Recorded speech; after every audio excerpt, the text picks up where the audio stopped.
Welcome to El Monte RV, where the open road meets comfort, freedom, and a little adventure in every mile. Every set of keys we hand off opens the door to something unforgettable, whether it's your first trip or your 50th. We've spent over 50 years helping travelers hit the road with confidence, and now we're here to walk you through the essentials so you can make the most of every stop, every turn, and every moment in between. Let's start with the sliding door, your main entry into the Class B RV. You can open it manually, but the key fob is your best friend on the road. Press unlock once to open the front doors, and twice to unlock both the sliding and rear doors. Here's a quick tip. Watch the exterior indicator lights when locking up.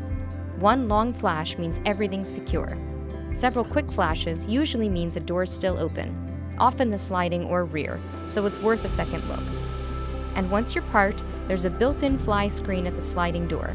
Just pull it across and zip it shut to let the breeze in and keep the bugs out.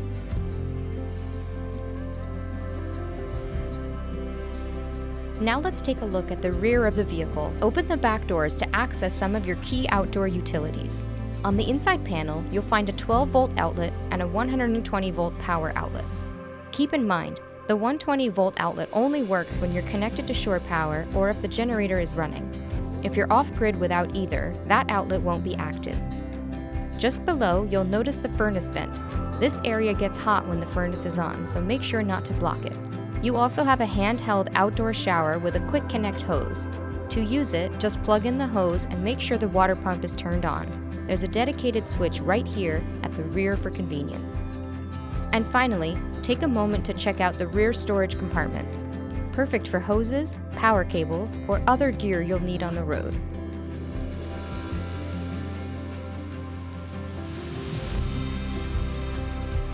When you shift into reverse, the screen in the cab automatically switches to your rear view camera, giving you a live feed of what's behind the RV. It's especially helpful when backing into campsites or maneuvering in tight spaces. Just keep in mind, like any camera, it doesn't cover everything. Blind spots still exist. For the safest move, always have someone step outside to guide you with hand signals. A second set of eyes goes a long way.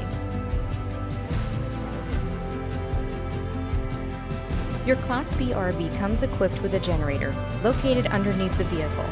It may be a bit hard to reach, but it's important to know where it is in case you need to access it manually. Behind the generator cover, you'll find the breaker switch. It's a small white switch. And the oil dipstick, which is used for checking oil levels during longer trips. While most guests will start and stop the generator using the interior control panel, there's also a manual start-stop switch right on the unit itself for backup.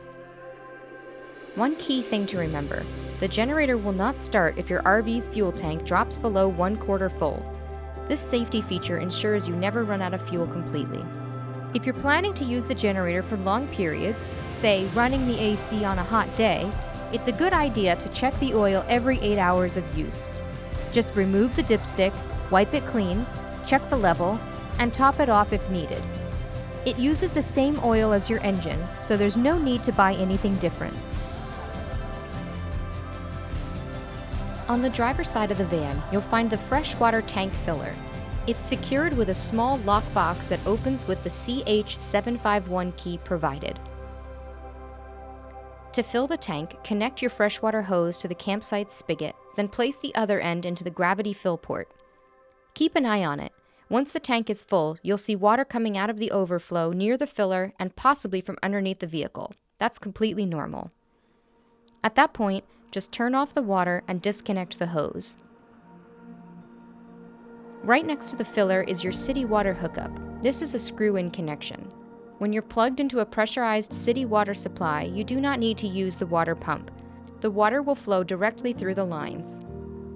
We recommend using the provided water pressure regulator when using city water to prevent damage to your RV's plumbing system. On the driver's side of the van, you'll find the toilet compartment. Use the CH751 key to unlock the door, then open it to access the cassette toilet system. To remove the cassette, lift the latch and pull it out using the handle. Be sure to keep the cassette level at all times. When you're ready to empty the cassette, rotate the pour spout, unscrew the cap, and then press the air release button while pouring the contents into the dump inlet. This helps everything flow smoothly. If needed, you can open the top lid of the cassette to rinse it further. Before reinserting the cassette into the van, always double check that both the lid and internal flap are completely closed. This keeps everything clean, secure, and ready for use. Next, let's walk through how to empty your gray water tank. On the underside of the van, you'll find a small sewer compartment box.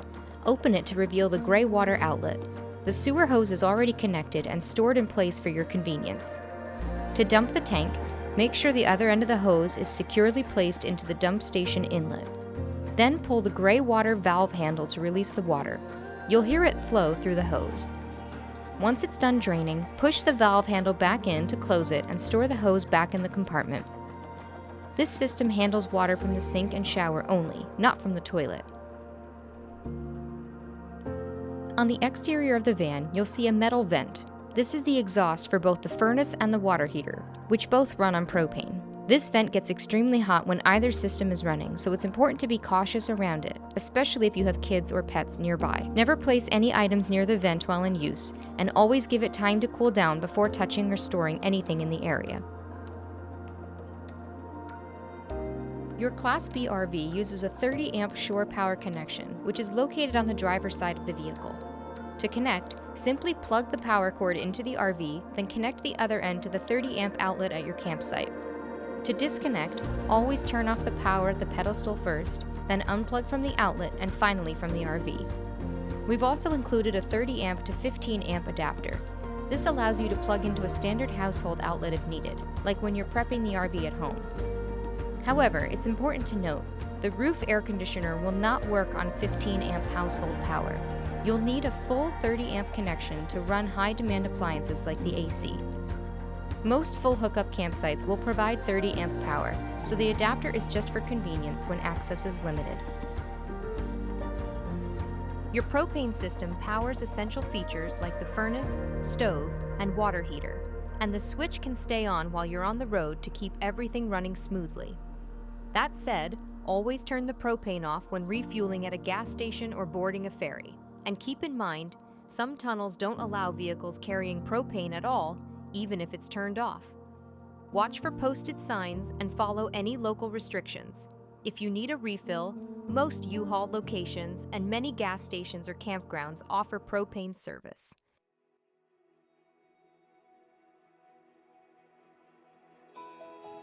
Here's your fuel filler.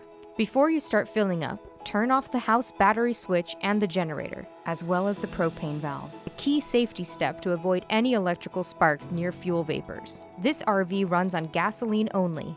Never use diesel. Use a minimum of 87 octane unleaded fuel. After filling, be sure to twist the gas cap a few full turns until it's tight. That helps ensure a proper seal and keeps the system running smoothly.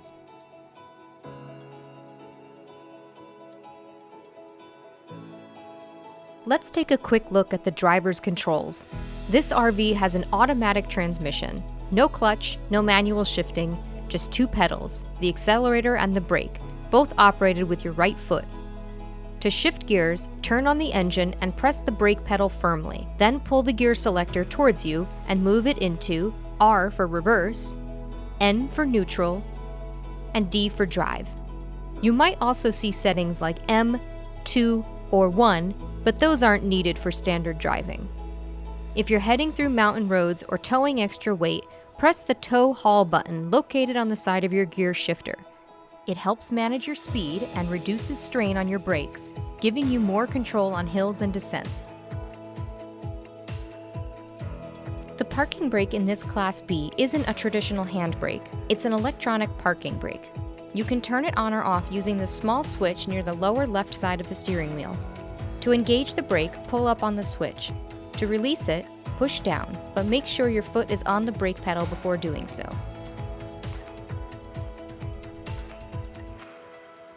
You'll need to access the engine from time to time, whether it's to check your fluids or during a vehicle inspection. The hood latch is located just below the dashboard on the driver's side. Your essential driving controls, headlights, turn signals, windshield wipers, and washer functions are all located on the column or dashboard, just like in most standard vehicles. This RV uses a push-to-start system located just to the right of the steering wheel. To start the engine, make sure your foot is on the brake and the key fob is inside the front cab.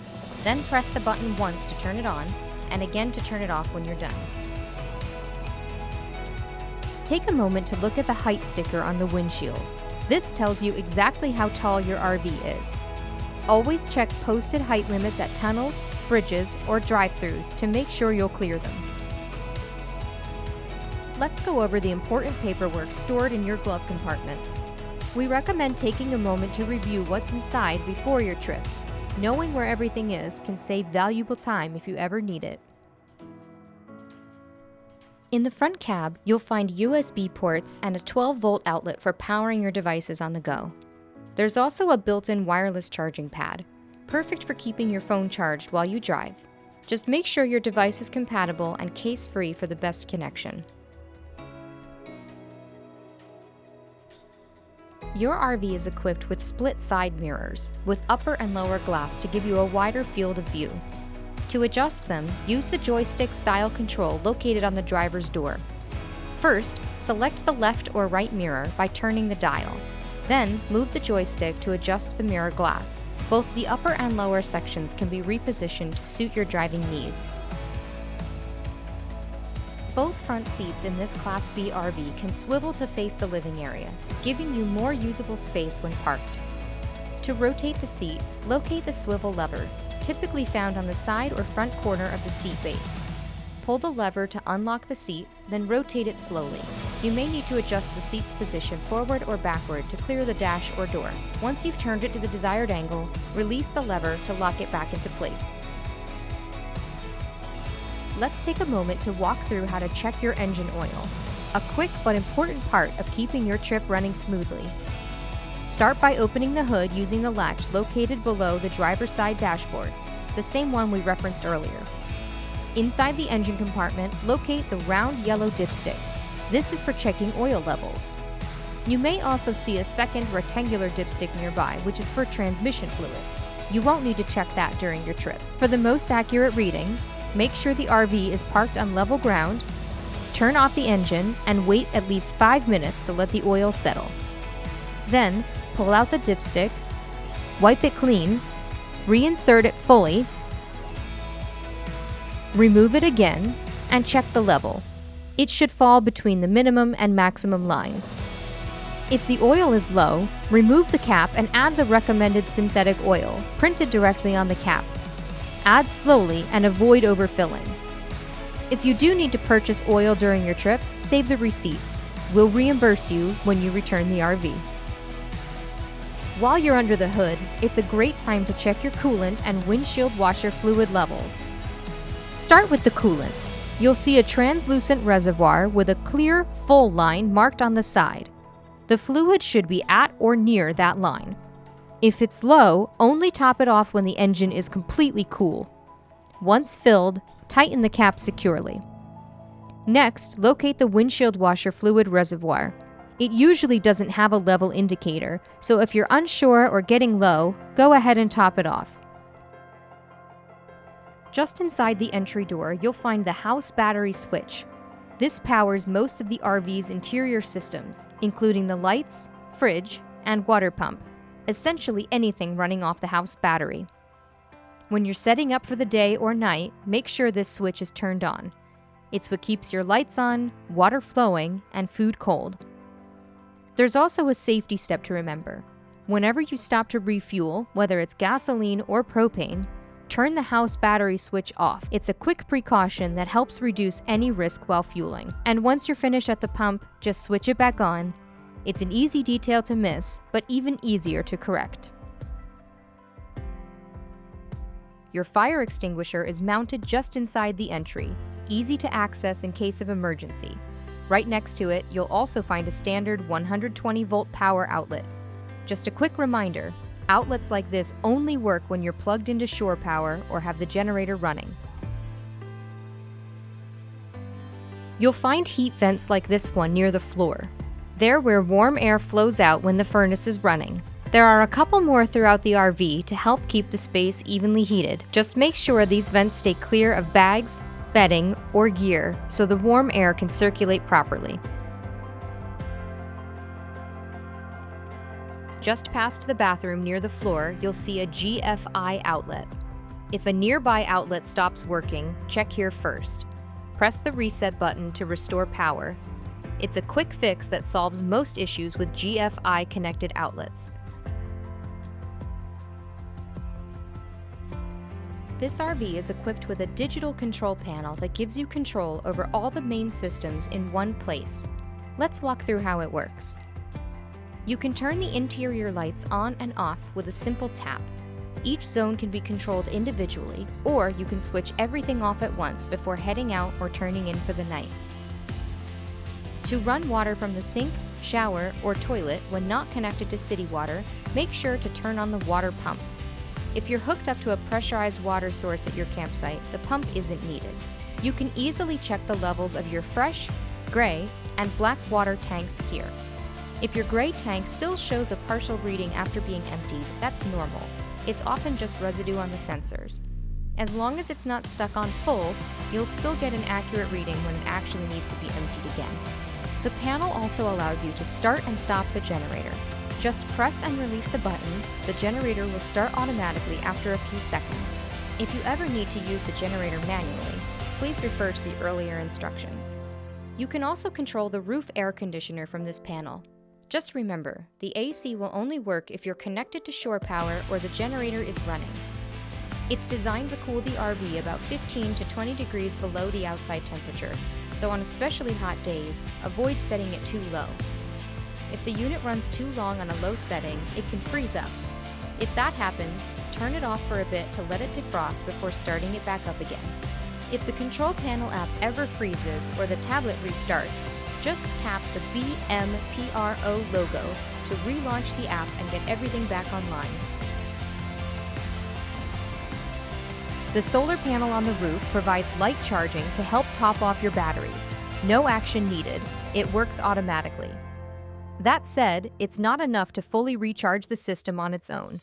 Your fridge and lights run on battery power, and a full charge will usually get you through the night. The batteries recharge when driving. About 2 hours of driving generally gives enough power for overnight use. If you're parked for the day, run the engine or generator for at least an hour in the morning and evening. While the generator's running, use it to charge devices and run things like the microwave or toaster.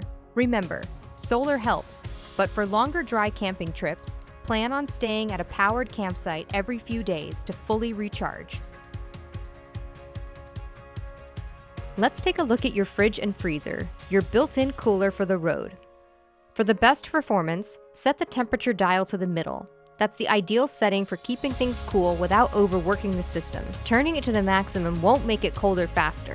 In fact, it can do the opposite. When loading the fridge, don't overpack it. Leave space between items so air can circulate. Try to limit how often you open the fridge door. Each time it opens, cold air escapes and it takes time to recover, especially in warm weather. On the kitchen counter, you'll find a pop-up charging bar. Press the red button on top to raise it. You can plug in small appliances or charge your devices here, but keep in mind, it only works when the RV is connected to shore power or the generator is running. When you're finished, press the red button again to gently retract it back into the counter. Let's go over how to use the stovetop and microwave in your RV kitchen. The stovetop runs on propane. To light it, turn the burner knob counterclockwise to the high flame symbol. Then turn the igniter knob clockwise until the burner sparks and lights. Once it's lit, you can adjust the flame to your desired level. Now for the microwave. It only works when you have 120 volt power. That means you need to be connected to shore power or have the generator running. A quick way to tell: if the microwave display is lit up, you've got power. If using the generator, give it about 20 to 30 seconds after starting before the microwave will turn on. Just remember, the house batteries don't power the microwave or other 120 volt devices. For those, you'll always need a full power source. The breaker and fuse panel is located just below the bed, near the rear of the van. Open the panel to access both 12-volt fuses and 120-volt breakers. The fuses control things like lights and the water pump, while the breakers are for higher-powered systems like the microwave or outlets. If something stops working, this is the first place to check. A red LED next to a fuse means it's blown and needs replacing. For breakers, if the switch is sitting in the middle, not fully on or off, it's been tripped. To reset it, move the switch all the way off, then back to on. If you do need to replace a fuse while you're on the road, just grab a new one and save the receipt. We'll reimburse you when you return. The rear bed is easy to set up and turns your living space into a comfortable sleeping area. To set it up, pull out the bed extension from underneath the mattress and clip it securely into place on the opposite side. Once the extension is locked in, place the third mattress cushion into the middle to complete the bed. If you choose to leave the bed set up while driving, keep in mind that the extension can come unclipped. This means it might drop down when someone gets on the bed, especially after travel. So before using the bed, always double-check that the extension is securely latched on both sides for safety and comfort. Using the toilet and shower in your Class B is simple once you get the hang of it. The shower and sink will only work when you're connected to city water or when the water pump is turned on. There's a pause button on the shower head to help conserve water while you're soaping up. A great feature for off-grid camping. To switch the water from the shower to the pull-down sink, flip the silver lever just behind the toilet. Then use the tap above the sink as usual. For the toilet, use only 1 or 2-ply RV-safe toilet paper. Never flush wipes, paper towels, or anything else. Before use, press the small fill button to add water to the bowl. After use, slide the lever all the way to flush. After emptying the black tank, always add a toilet chemical packet and do another 15-second flush to keep things fresh and clean. You'll also see a light near the bottom left of the toilet. Green means good to go, red means it's full and needs to be emptied. And for added comfort, there's a light and fan switch right nearby to keep the space well lit and ventilated. This RV uses a digital thermostat to control both your furnace and your water heater. To start, press the round dial. That wakes up the display. The first blinking icon you'll see is the van symbol. That's for the furnace. Press the dial again to confirm, then turn it to set your temperature. Press once more to lock it in.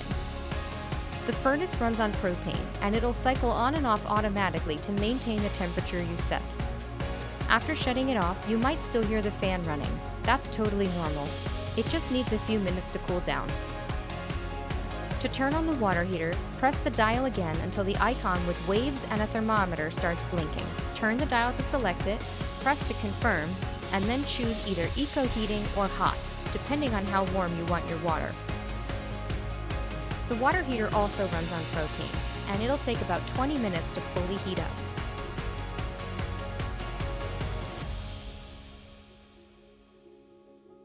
This RV has a small inverter, which lets you use battery power to run one 120-volt outlet. It's located inside the cabinet above the dinette. It's useful for charging things like a laptop or camera when you're not plugged into shore power or running the generator. Just remember, the inverter only powers that one outlet, and it does pull from your house batteries, so it's best to use it sparingly and turn it off when you're not using it.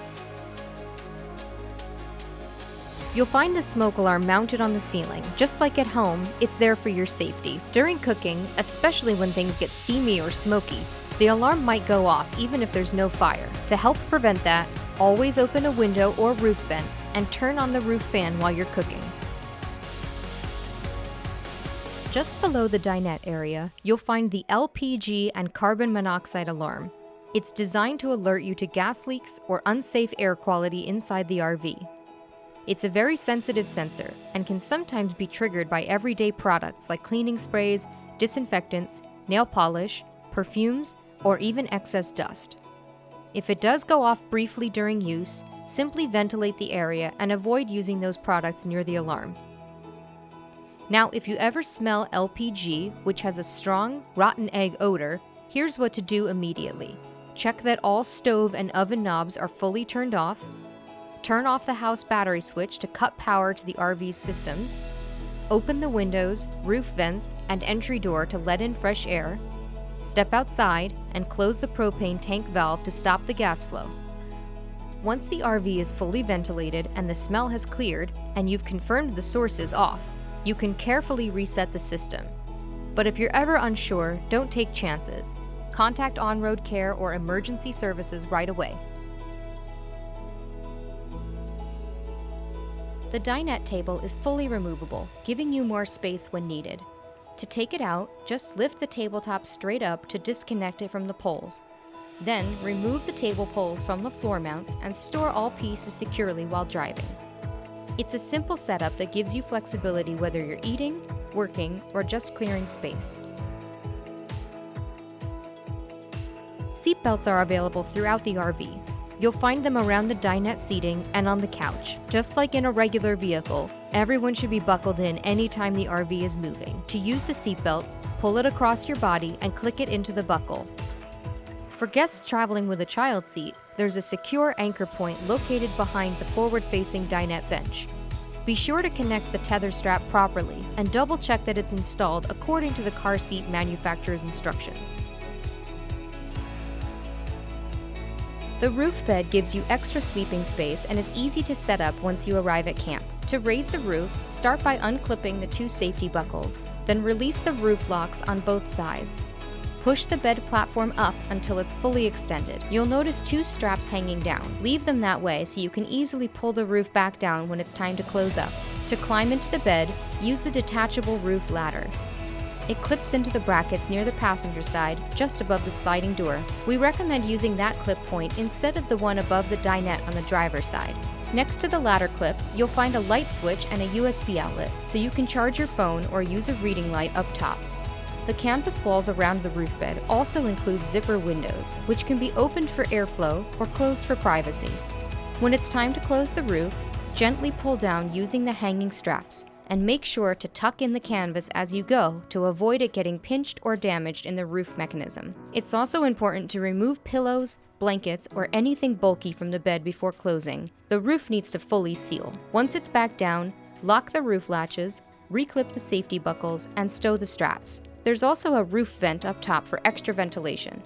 To open it, push in the center knob to release the handle, then gently turn the handle to open the vent. A built-in fly screen and shade can be pulled across when needed. The windows are fitted with zip-up fabric blinds for quick privacy. Just unzip when you want natural light and zip them closed in the evening or when parked. To open the windows, locate the two locking levers at the center of the sliding panel. Pinch both levers simultaneously to unlock, then slide the window open to the side. When closing, slide it all the way back and make sure it clicks securely into the locked position. Always make sure all windows are fully closed and latched before driving. And that's a wrap on your walkthrough. Your journey is just beginning. Your key tag has your vehicle number and the on-road care contact info in case you need help.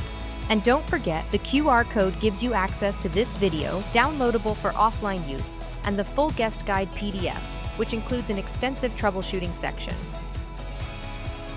From all of us at El Monte RV, thank you for choosing us. We wish you a safe and memorable adventure.